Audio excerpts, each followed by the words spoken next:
अब भैया बिहार में फिर से नीतीश कुमार, इधर चला मैं उधर चला, ये वाली हाल हो गई है नीतीश कुमार की। एक विचारधारा के साथ रहो, एक सोच के साथ रहो। इसका मतलब नीतीश कुमार में कुछ तो जान है, कुछ तो बात है कि सब नीतीश कुमार को लेना चाह रहे हैं। सत्ता के अगर विपक्ष में रहा तो हम नीतीश कुमार के अगेंस्ट रहेंगे, नीतीश कुमार मुर्दाबाद की नारा लगाएंगे। लेकिन जैसे ही पार्टी में शामिल होकर के फिर से गठबंधन की सरकार हमने बना लिया, फिर से वही नीतीश कुमार जिंदाबाद। ये क्या बात हुई? अगर नीतीश कुमार में दम नहीं होता तो भाजपा के इतने बड़े बड़े नेतृत्व, जहाँ पे नरेंद्र मोदी और अमित शाह जैसा लीडर हो, वो नीतीश कुमार से कॉम्प्रोमाइज़ नहीं करते।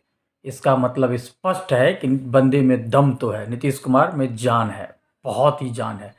नहीं तो क्या मतलब था नीतीश कुमार को फिर से पार्टी में ला करके सीएम पद पे बिठाने के लिए? मैं तो कहता हूँ इस बार